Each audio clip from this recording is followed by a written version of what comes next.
I'm Sharon Bill. Welcome to my Music Theory Tuition series where I work with you step by step through the ABRSM Discovering Music Theory grades. I'll work through every single exercise and explain everything you need to know. You can access information about the books I have available to help you on my website.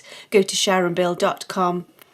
For advert-free and longer lessons, you can become a patron at patreon.com/SharonBill. If you can give me a like, that would be super, and please do subscribe to my channel to stay updated. You can support this channel by buying me a coffee at buymeacoffee.com/SharonBill. Let's move on now to chapter 3, which is page 19 of the grade 3 ABRSM Discovering Music Theory workbook, moving on to the topic of pitch. And we move on to the topic of pitch with regard to ledger lines. And in many respects, there's nothing new here at all. We've dealt with ledger lines before. We've dealt with the treble clef before. We've dealt with the bass clef before. It's just that now we can extend up to 3 ledger lines above and below the stave. But the principle remains exactly the same. And I suppose it may be that you'd find this easier in certain clefs than others because depending upon which instrument you play. For example, if you play piano, you'd be okay in treble and bass clef, whereas perhaps, for example, if you play flute, you may not find bass clef so easy, and so on. But nevertheless, it's easy enough to work out. There's this little reference chart here just as a quick guide. However, I suggest that you pretty soon move away from using this and just get used to working out the notes for yourself.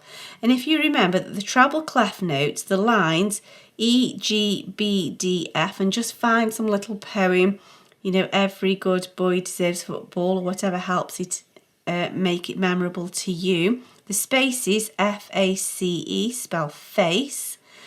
And then if you go into the bass clef, it's as if everything drops down a line or drops down a space. And so this bass clef begins with G, G, B, D, F, A. Good boys deserve football always, or whatever helps you. And instead of being face, it now begins with the A, ace, all cows eat grass.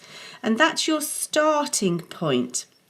Middle C is also another helpful reference because if you imagine that the treble and bass clef meet in the middle, and so middle C is at the bottom of the treble, the top of the bass, and so you're meeting in the middle for that middle C, and so middle C is at the bottom of the treble, the top of the bass. And you can work out the ledger lines by either counting from a note that you're familiar with, or you can count by jumping up an octave. So for example here, this is really quite low, so it isn't necessarily very helpful to start and count all these notes down.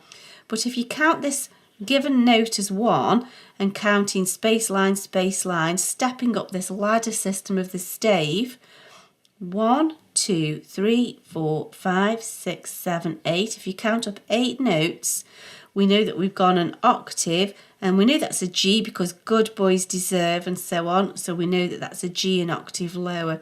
And so here, for example, 1, 2, 3, 4, 5, 6, 7, 8 takes us to here, and we know that it's every good boy deserves, so that's an E an octave lower. Here, it may be easier to just think, well, if this is middle C, one below that is B. If this is middle C, one above that is D. Or here, for example, we know this line, every good boy deserves football. F is the line, G is the space, A is the line. I think sometimes the one trick is don't think this is middle C because it's middle C in the bass clef. Middle C is at the bottom of the treble clef, so you've just got to watch out, keep in mind where middle C is as well. But you can count from a familiar point and just, you know, perhaps these notes don't feel necessarily familiar if you're not playing and using them in this range. If you play the flute, you're perhaps more comfortable with these higher treble clef notes because you will be using these much more often in the range of your instrument, but you may not be so comfortable kind of way down here in the bass perhaps.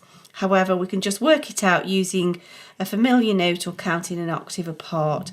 So let's have a go And let's test ourselves. So my suggestion would be, don't peep at this little chart here.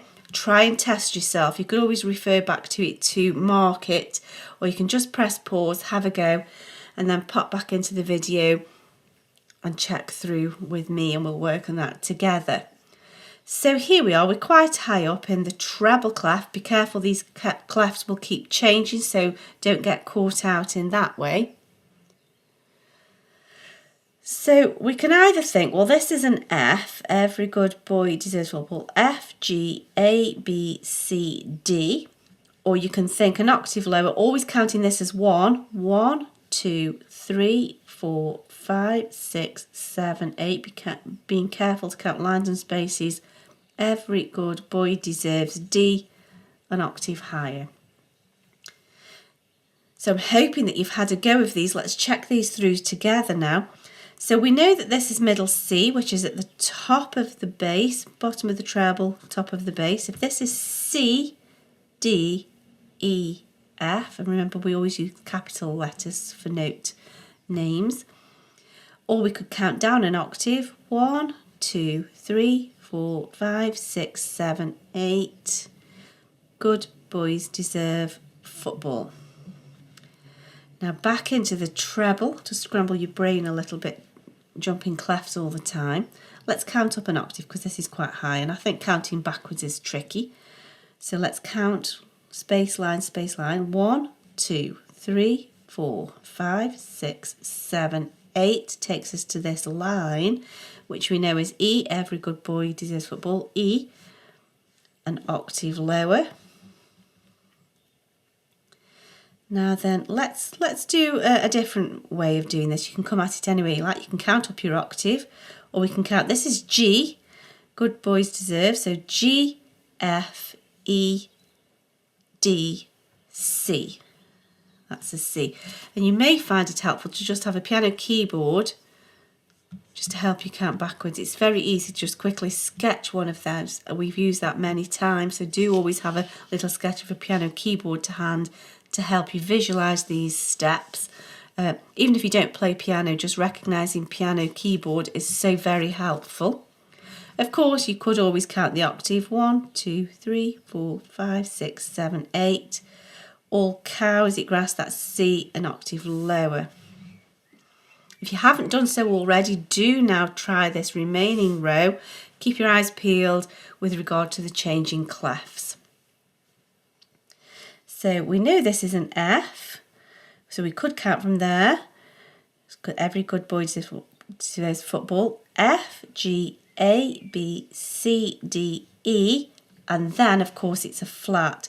Now although it says flat E in music, you need to know it's a flat before you play it. When you write it in words, you say it the other way around, E flat. So here, let's do this an octave, 1, 2, 3, 4, 5, 6, 7, 8. We know this is good boys deserve football always, so that's an A, an octave higher. Let's count from middle C for this one. C, B, A, G, F, and it's sharpened. Or you could count 1, 2, 3, 4, 5, 6, 7, 8. The space is spelled face, F, an octave lower, sharpened. Let's count up the octave for this one. So counting space line, and so on. 1, 2, 3, 4, 5, 6, 7, 8 takes us to this bottom line, which we know is a G, good boys deserve. So it's a G, and then it's flattened, so G flat. And that's that page soon completed. I hope this is helpful to your studies. Please do like and subscribe to stay updated. If you'd like to support this channel, you can buy me a coffee. And for advert-free lessons, you can become a patron. Do visit my website where you'll find many resources available to help you. Visit sharonbill.com. Thanks for watching. Bye.